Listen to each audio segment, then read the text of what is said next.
রহমানুর রহিম। প্রিয় শিক্ষার্থী, সবাইকে এই বর্ষাকালের আন্তরিক শুভেচ্ছা ও অভিনন্দন। আশা করছি করোনা মহামারীর এর মধ্যেও তোমরা আল্লাহর অশেষ রহমতে ভালো আছো, ভালো থাকো এই কামনায় বরাবরের মতো আমি S M. Azmullah, junior instructor, Rajshahi polytechnic institute, তোমাদের সামনে হাজির হয়েছি ডিপ্লোমা ইন ইঞ্জিনিয়ারিং ইলেকট্রিক্যাল টেকনোলজির চতুর্থ পর্বের electrical installation planning and estimating subject নিয়ে।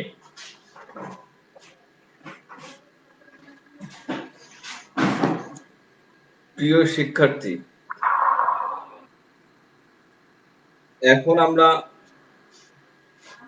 এনজয় করব ফেসবুক লাইভ ক্লাসের আমার ষষ্ঠ লেকচার চ্যাপ্টার অধ্যায় 7 এর আমরা আলোচনা করব। আজকের এই ক্লাসটি খুবই গুরুত্বপূর্ণ এবং তোমরা আশা করছি মনোযোগ দিয়ে এটি শুনবে এবং আজকে আমি কিছু বাড়ির কাজ দেব, সেগুলিও করার চেষ্টা করবে। তো প্রিয় শিক্ষার্থী, যদি তোমাদের শুনতে বা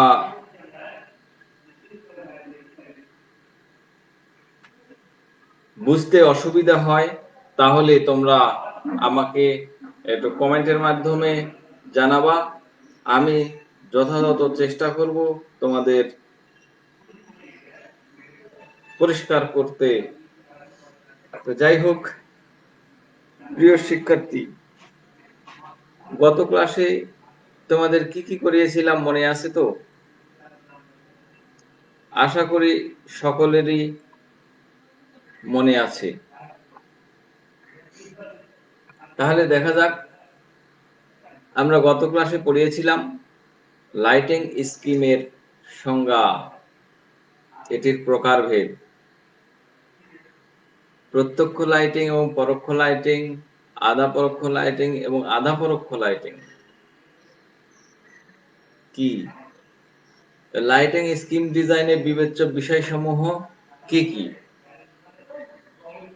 তারপরে পড়িয়েছিলাম ইউএফ এমএফডিএফ অর্থাৎ কি, ইউটিলাইজেশন ফ্যাক্টর, মেইনটেনেন্স ফ্যাক্টর এবং ডেপ্রিসিয়েশন ফ্যাক্টর বা অবচয় ফ্যাক্টর। আশা করছি তোমরা এটি পড়েছো এবং এইগুলির গত ক্লাসের এইগুলিরই আমার যতগুলো স্লাইড করানো হয়েছে সেইগুলো থেকেই তোমাদের সংশ্লিষ্ট প্রতিষ্ঠানের তোমার ওই সাবজেক্টিভ টিচারকে এইগুলি জব শিট বা অ্যাসাইনমেন্ট আকারে জমা দিবা। আর আজকে আমি কয়টি প্রশ্ন দিয়েছি সেটি রিভিউ ক্লাসের পরে দেখানো হবে। তো আসা যাক আজকের সেশনে। আজকের সেশন আমাদের লার্নিং আউটকামটা কি হবে? আমরা সপ্তম অধ্যায়ের পরিবাহীর সাইজ, বিদ্যুৎ বহন ক্ষমতা নির্ণয়ে বিবেচ্য বিষয়ের বর্ণনা থাকবে।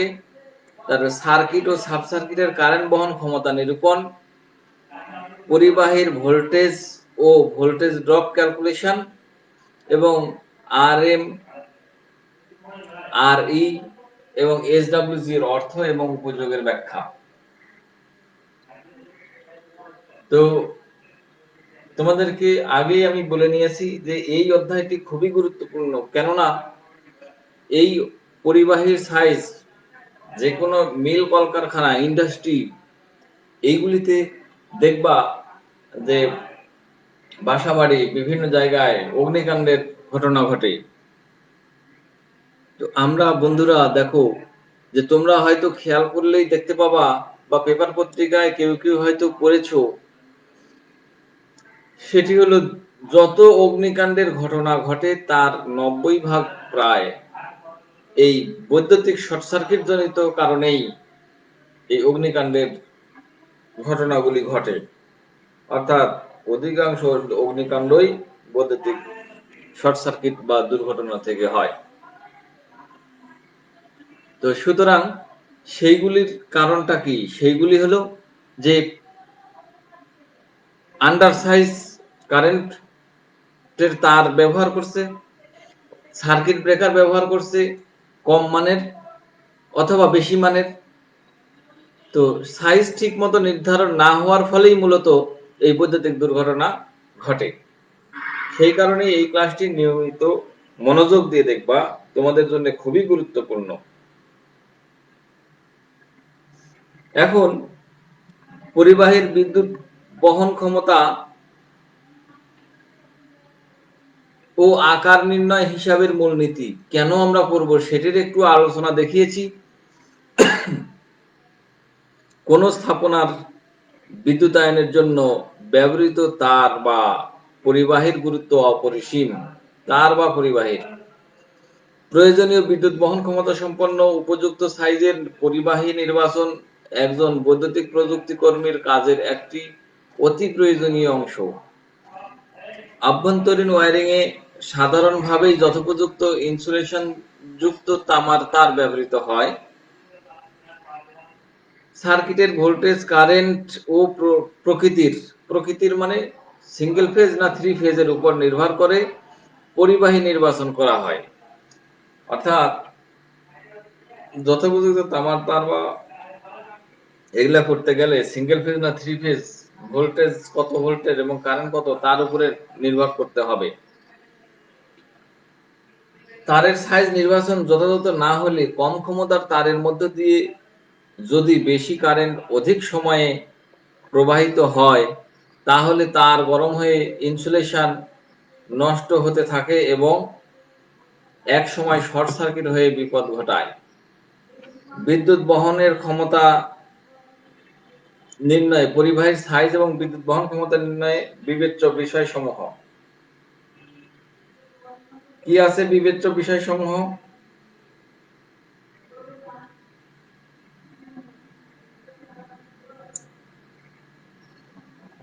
তিনটি বিবেচ্য বিষয় আছে। এক, কারেন্ট বহন ক্ষমতা, কারেন্ট ক্যারিং ক্যাপাসিটি, ভোল্টেজ ঘাটতি বা ভোল্টেজ ড্রপ, ন্যূনতম অনুমোদিত সাইজ। এই তিনটির একটু বিস্তারিত আলোচনা আমরা করব এবার।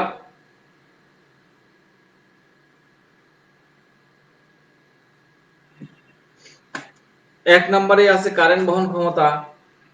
আমরা কি বলতে কি বুঝি? পরিবাহীর কারেন্ট মূলত নির্ভর করে সার্কিটের গৃহীত পাওয়ারের উপর। পাওয়ারের ভিত্তিতে নির্ধারিত হয় সাব সার্কিটের সংখ্যা।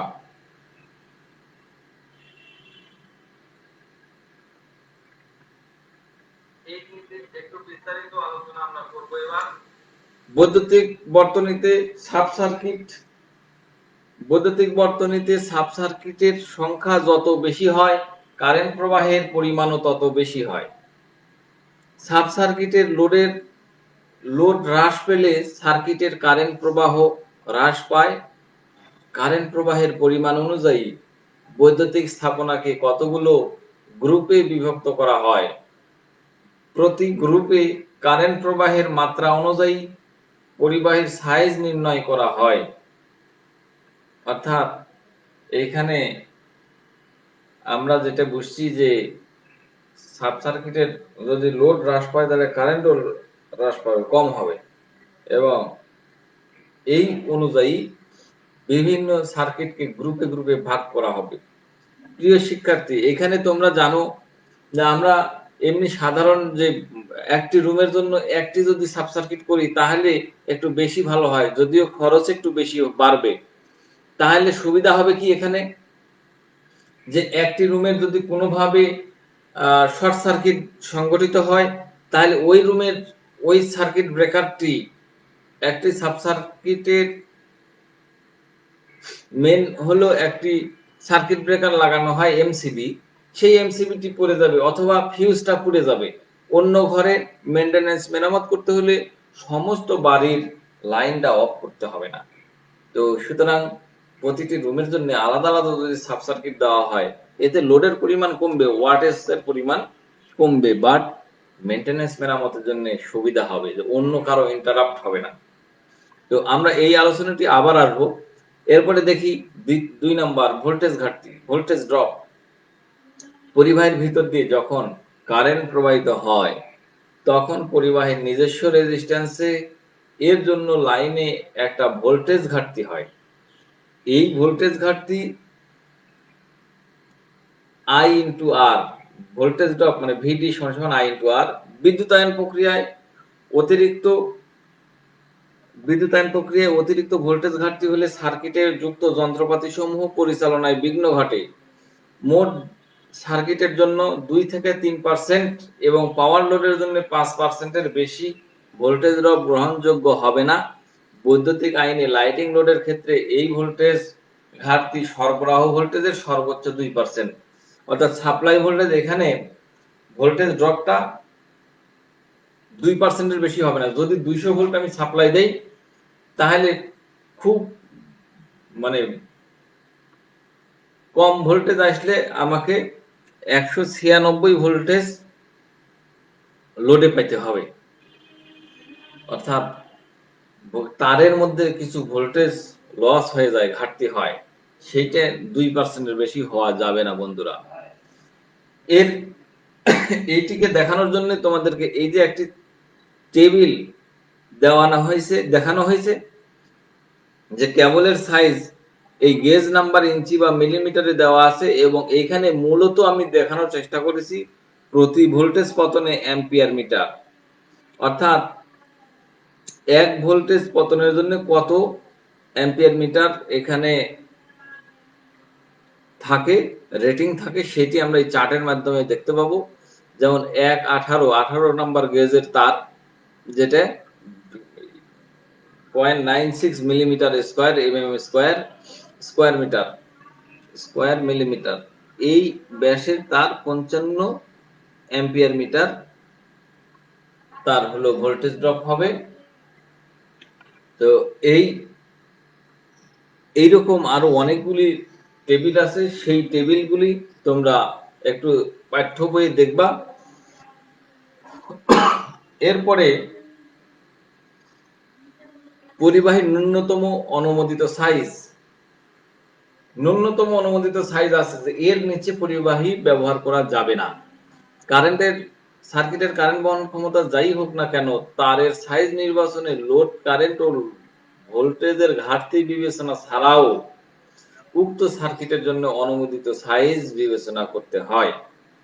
সার্কিটে প্রবাহিত কারেন্টের পরিমাণের উপরে ভিত্তি করে পরিবাহীর কারেন্ট বহন ক্ষমতার সরণি হতে প্রয়োজনীয় তারের সাইজ নির্বাচন করা হয়। সরণিতে কারেন্ট রেটিং এর পাশাপাশি প্রতি একক ভোল্ট ঘাটতির জন্য তারের দৈর্ঘ্য বা অ্যাম্পিয়ার মিটার দেওয়া থাকে। কারেন্ট রেটিং ও ভোল্টেজ ড্রপ বিবেচনা করে তারের সাইজ নির্বাচন করা হয়। 20 মিটার বা তার নিকটবর্তী দৈর্ঘ্যের জন্য এই হিসাব প্রযোজ্য। মানে এই হিসাবটা হচ্ছে 20 মিটারের কম যদি তারের দৈর্ঘ্য হয়, তার জন্য এই হিসাবটা প্রযোজ্য হবে। যেমন এখানে আমরা একটি উদাহরণ দেব, যে মনে করি কোন বাড়ির লোডের হিসাব বিবেচনা করে কোন সার্কিটের কারেন্ট নির্ণয় করা হলো 7.25 অ্যাম্পিয়ার। সরণিতে ঠিক এই রেটিং এর তার না থাকায় নিকটবর্তী উচ্চতর রেটিং 10 অ্যাম্পিয়ার কারেন্ট ধরে তারের সাইজ নির্বাচন করতে হবে। প্রিয় শিক্ষার্থী, আমরা তারের সাইজ আমরা অ্যাম্পিয়ার পাওয়ার পরে আমরা ওই যে লিস্ট তারের টেবিলে চলে যাব, কত এমএম এর তার, কোন সাইজের তার কত অ্যাম্পিয়ার কারেন্ট বহন করতে পারে, সেখান থেকে আমরা কি করব, এখানে 7.25 অ্যাম্পিয়ার কারেন্ট আসলেও আমরা তার বেশি অ্যাম্পিয়ারের তার নিব, যেহেতু ওই অ্যাম্পিয়ারের তার পাওয়া যাবে না। কিন্তু এই 7.25 অ্যাম্পিয়ারের ক্যালকুলেশনে আমার আসছে, কিন্তু আমি যদি দেই 5 অ্যাম্পিয়ারের তার, তাহলে কি হবে, তারটি গরম হবে, পুড়ে যাবে, হবে না।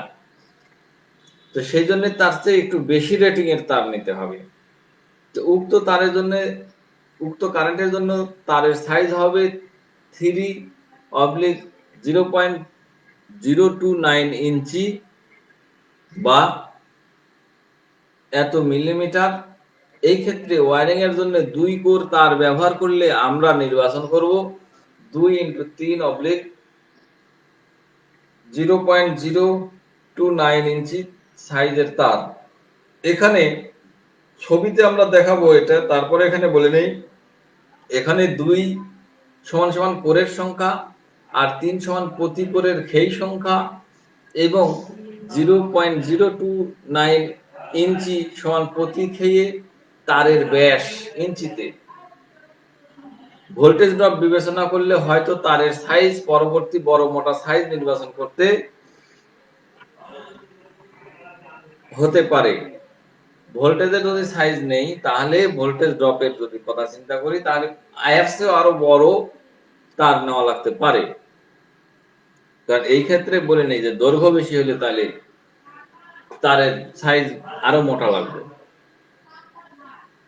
বৈদ্যুতিক আইন অনুযায়ী বাংলাদেশে হাউস ওয়ারিং এর ক্ষেত্রে সাব সার্কিটের তারের সর্বনিম্ন সাইজ, সাব সার্কিট মানে 329, যেটা 3/0.029 বা এত মিলিমিটার বা ওই যে 1.3 থেকে 1.5 আরএম। এখন প্রিয় শিক্ষার্থী, আমার প্রিয় শিক্ষার্থীরা তোমরা খেয়াল করো যে এখানে বর্তমানে আমরা এতদিন পর্যন্ত গেজ নাম্বারে বা ইঞ্চিতে যদি হিসাব করে থাকি, কিন্তু বর্তমানে এমকেএস পদ্ধতিতে আসছে আরএম আরই। এই যে আরএম আর আরই, এইটার সর্বনিম্ন ওয়ারিং এর তারের সাইজ 1.3 থেকে 1.5 আরএম এর তার দিতে হবে, এর নিচে হবে না, যেটাকে আমরা বলি 3/22 নাম্বার তার, গেজ নাম্বার। এবং পাওয়ার সার্কিটের ক্ষেত্রে সর্বনিম্ন তারের সাইজ 7/22 মানে 7/0.029 ইঞ্চি বা এত মিলিমিটার বা এই 2.5 থেকে 3 আরএম বা 7/22 গেজ। এটি আমরা নতুন পুরাতন সকল ক্ষেত্রেই সমন্বয় ঘটিয়েছি, চেষ্টা করেছি দেখানোর জন্য।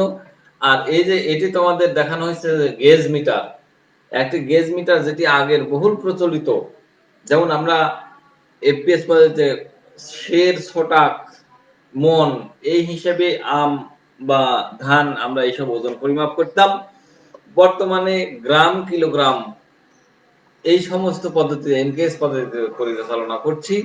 যে তারই এই এফপিএস পদ্ধতির একটি স্কেল, যেটিকে এই যে 0 নাম্বার স্ট্যান্ডার্ড ওয়্যার গেজ, এটির গেজ নাম্বার যত বৃদ্ধি পাবে তত তার চিকন হবে।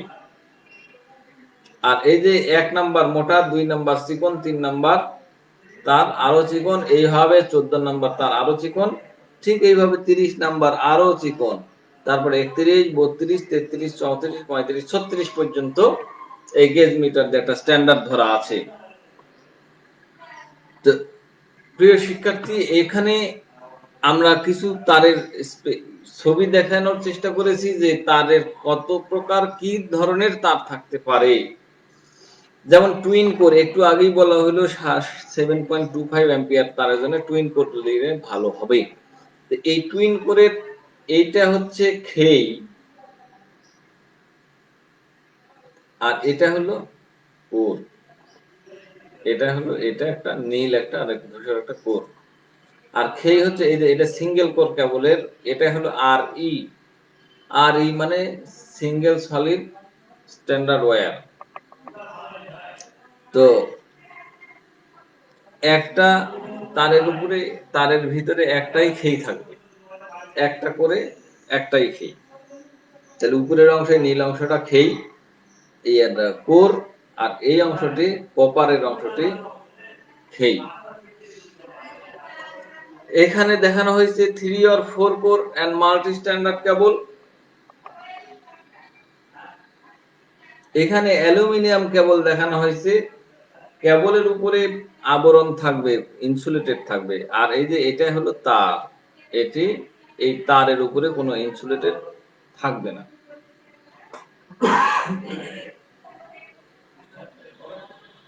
এরপরে টুইন কোর 3 স্ট্র্যান্ড কেবল।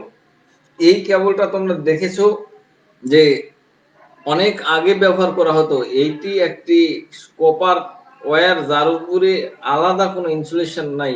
এই কপার ওয়্যারটি আর্থিং তার হিসেবে ব্যবহার করা হয়। আমরা দেখেছি বহু আগে এই তার ব্যবহার হতো, বর্তমানে এটি ব্যবহার করা হয় না বা প্রচলিত নয়, কারণ এই তারের দাম অনেক বেশি।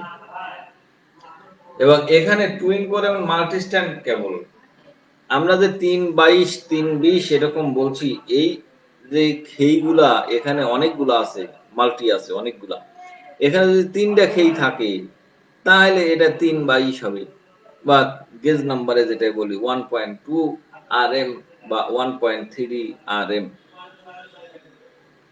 তো যাই হোক, এই তারের পরিচয় গেল। এখন আমরা আসব সার্কিট ও সাব সার্কিটের কারেন্ট বহন ক্ষমতা নিরূপণ। কিভাবে কারেন্ট বহন ক্ষমতা আমরা বের করব, হিসাব করব। ওয়্যারিং সার্কিট ও সাব সার্কিটের কারেন্ট বহন ক্ষমতা নিরূপণের সুবিধার্থে লাইটিং সার্কিট ও পাওয়ার সার্কিটকে পৃথকভাবে হিসেব করা হয়।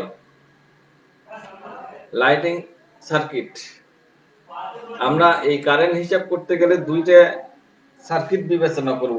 একটি হলো পাওয়ার সার্কিট আর আরেকটি হচ্ছে লাইটিং লোড। এই লাইটিং লোডের মধ্যে কি থাকবে? লাইটিং লোডের মধ্যে বাতি, পাখা ও 2 পিন সকেট পয়েন্টকে লাইটিং সার্কিটের অন্তর্ভুক্ত বিবেচনা করা হয়। এই 2 পিন সকেটের মধ্যে আমরা যদি টোস্টার, তারপরে coffee maker, mobile charger, television, যেটাই আমরা চালাই না কেন, সেগুলি এই লাইটিং লোডের বিবেচনায় পড়বে। গৃহে ব্যবহৃত অ্যাপ্লায়েন্সের গায়ে নেম প্লেট লেখা বিবেচনা ছাড়াই ওয়াটেজ বা পাওয়ার নিরূপণ নিম্নরূপে বিবেচনা করা হয়। আমরা এখন কে মোবাইল চার্জ দিচ্ছি, আর কে টিভি চালাচ্ছি, আর কে বৈদ্যুতিক আয়রন ইস্ত্রি চালাচ্ছি, সেটি আমরা কি করে বুঝবো? সেটি বোঝার জন্য আমাদের অত হিসাবের দরকার নাই। আমরা এই ওয়াটেজ স্ট্যান্ডার্ড হিসেবে ধরে নিব। যেমন ইনক্যান্ডেসেন্ট ল্যাম্প যদি জ্বালাই তাহলে 60 ওয়াট, টিউবলাইট জ্বালালে 4 ফুটের টিউবলাইট 40 ওয়াট, আর টিউবলাইট 2 ফুটের টিউবলাইট যদি হয় তাহলে 20 ওয়াট হবে। ঠিক তেমনি সিলিং ফ্যান 56 ইঞ্চির 80 ওয়াট, 48 ইঞ্চির 60 ওয়াট, 2 পিন সকেট 60 ওয়াট থেকে 100 ওয়াট। তো প্রিয় শিক্ষার্থী, যদি তোমরা এই হিসেবে ধরো তাও হবে, অথবা এই 2 পিন সকেটের সাথে 2 পিন সকেটকে 100 ওয়াট ধরাই ভালো। আর ইনক্যান্ডেসেন্ট ল্যাম্প এখন ব্যবহৃত হয় না, তারপরেও 60 ওয়াট বা 100 ওয়াট ধরলে অসুবিধা নাই, কারণ লোড দিন দিন বৃদ্ধি পাবে। বাড়ির পয়েন্টগুলোকে গণনা করে তার পাওয়ার নির্ণয় করা হয়। হিসাবকৃত পাওয়ারকে সরবরাহ ভোল্টেজ দ্বারা ভাগ করে কারেন্ট নির্ণয় করা হয়। প্রতি 5 অ্যাম্পিয়ার বা তার ভগ্নাংশের জন্য একটি করে সাব সার্কিট বিবেচনা করা হয়। এছাড়াও আরেকটি পদ্ধতি, লোড হিসেবে প্রতি 800 ওয়াটের জন্য একটি সাব সার্কিট বিবেচনা করা হয়ে থাকে। যেমন সার্কিটের মোট কারেন্ট সমান সমান হিসাবকৃত, মানে টোটাল পাওয়ার যেটা পাবো সেইটা সার্কিটের দিয়ে ভাগ করব সরবরাহ ভোল্টেজ। যেমন সার্কিটে আমরা বাসা বাড়িতে ব্যবহার করি 230 বা 220 ভোল্ট, যত পাওয়ার হোক সেই পাওয়ারকে 230 দিয়ে আমরা ভাগ করে দেব। সাব সার্কিটের সংখ্যা, সাব সার্কিটের সংখ্যা হলো সার্কিটের মোট কারেন্ট ভাগ 5। এটা গেল মোট কারেন্ট, আর সাব সার্কিটের সংখ্যা আমরা বের করব। অথবা ওই একই হিসাবই হবে, মোট পাওয়ারকে 800 দিয়ে ভাগ করলে সাব সার্কিটের সংখ্যা হিসাব করা যাবে। দুইটা পদ্ধতি। এইবার সাব সার্কিটের সংখ্যা এই এটা হচ্ছে। আর পাওয়ার সার্কিটে আমরা কি করব বন্ধুরা, তোমরা ভালো করে খেয়াল করো। পাওয়ার সার্কিট মূলত দুই ধরনের, যথা বাসাবাড়ির পাওয়ার সার্কিট আর ইন্ডাস্ট্রিয়াল পাওয়ার সার্কিট। বাসাবাড়ির পাওয়ার সার্কিট মূলত 3 পিন সকেট আউটলেট এবং প্রতিটি সকেট আউটলেট পয়েন্টের পাওয়ার 1000 ওয়াট ধরা হয়। বাড়িতে ব্যবহৃত বৈদ্যুতিক heater, electric cooker, electric oven, washing machine, water cooler, refrigerator, air conditioner প্রভৃতি প্রকৃত পাওয়ারকে বিবেচনা করা হয়। এইগুলো প্রকৃত পাওয়ার হিসেবে ধরতে হবে। আর না হলে আমরা 1 থেকে 1500 ওয়াট পর্যন্ত আমরা ধরতে পারি। পাওয়ার সার্কিটের লোড বা ওয়াটেজকে পৃথকভাবে হিসাব করা হয়। প্রতি 3000 ওয়াট অথবা দুটি আউটলেটের জন্য একটি পাওয়ার সাব সার্কিট বিবেচনা করা হয়। কারেন্ট হিসাব করলে প্রতি 15 অ্যাম্পিয়ার বা তার ভগ্নাংশের জন্য একটি পাওয়ার সার্কিট ধরা হয়। সার্কিটের কারেন্ট যত কমই হোক না কেন, কোনো সার্কিটের জন্য ব্যবহৃত তারের সর্বনিম্ন অনুমোদিত সাইজ এই 729 বা এই 2.5 থেকে 3 RM বা 722 গেজ, এর নিচে তার ব্যবহার করা যাবে না সাব সার্কিটে। ইন্ডাস্ট্রিয়াল পাওয়ার সার্কিটেও একই কথা। এখানে খালি বৈদ্যুতিক মোটর, জেনারেটর, ট্রান্সফরমার, শিল্প কারখানায় ব্যবহৃত বিশেষ ধরনের যন্ত্রপাতি, এই ক্ষেত্রেও একই কথাই আসবে যে এখানেও তারের সর্বনিম্ন সাইজ ওই 2.5 থেকে 3 RM। প্রিয় শিক্ষার্থী, এখানে আমি দেখানোর চেষ্টা করেছি RM অর্থ, RE এবং SWG এর অর্থ। রাউন্ড কন্ডাক্টর মাল্টি ওয়্যার, আর RE অর্থাৎ সলিড সিঙ্গেল রাউন্ড কন্ডাক্টর। আর SWG মানে গেজ নাম্বার, যেটা স্ট্যান্ডার্ড ওয়্যার গেজ, যেটা তোমরা ছবিতেও দেখেছো। এরপরে কপার ও অ্যালুমিনিয়াম পরিবাহীর মধ্যে তুলনা। নিশ্চয়ই কপারের দাম বেশি হলেও এটি ভালো, আর অ্যালুমিনিয়ামের দাম কম হলেও এটি সহজলভ্য। সুতরাং দুইটার দুই রকম সুবিধা আছে, এটা তোমরা দেখে নেবা। আমি একটা তালিকা দেখানোর চেষ্টা করেছি যে একটি কেবলের সাইজ নির্ধারণ করতে হলে, যদিও তোমরা এটি দেখতে পাচ্ছ না, ভালো করে দেখা সম্ভব নয়, আর মোবাইলের স্ক্রিনে তো আরোই সম্ভব নয়। তারপরে এরকম অনেকগুলা চার্ট আছে, এইরকম চার্ট থেকে ওই কেবল নির্ণয় করতে হয়। এই কেবল নির্ণয় করতে গেলে আমার কারেন্ট নির্ধারণের পরে এখানে দেখতে হবে কোন কেবলটা আমার ওই কারেন্টের সাথে মিলছে, সেই সাইজের কেবল আমরা লাগাবো। সেই জন্য মূলত দেওয়া হয়েছে, এটি তোমার পাঠ্য বই আছে। তো প্রিয় শিক্ষার্থী, আমরা শেষ পর্যায়ে চলে আসছি। আমরা কি এতক্ষণ শিখলাম? পরিবাহীর সাইজ, বিদ্যুৎ বহন ক্ষমতা নির্ণয় বিবেচ্য বিষয়ের বর্ণনা করলাম। সার্কিট ও সাব সার্কিটের বহন ক্ষমতা নিরূপণ করা শিখলাম। পরিবাহীর ভোল্টেজ ও ভোল্টেজ ড্রপ ক্যালকুলেশন, আর এই যে RM, RI, RE এবং SWG এর অর্থ উপযোগের ব্যাখ্যা। প্রিয় শিক্ষার্থী, আমার আরেকটি ক্লাস লাগবে এই অধ্যায়ের উপরেই। আমি অঙ্ক এবং আরেকটু ডিটেইলস নেব আগামী ক্লাসে। এবার তোমাদের বাড়ির কাজ বা অ্যাসাইনমেন্ট, পরিবাহীর সাইজ এবং বিদ্যুৎ ক্ষমতা বহন ক্ষমতা নির্ণয়ে বিবেচ্য বিষয়গুলোর বর্ণনা করো। এই 4টে প্রশ্নগুলো তোমার সংশ্লিষ্ট প্রতিষ্ঠানের শিক্ষকের নিকট অ্যাসাইনমেন্ট হিসেবে জমা দিবে তোমরা, এবং দেওয়ার পরে আমাকে কমেন্টে জানাবা। A2I এর এই স্কিল পোর্টাল বাংলাদেশের পেজে জানাবা যে দেওয়া হয়েছে কিনা, তাহলে আমরা খুশি হব।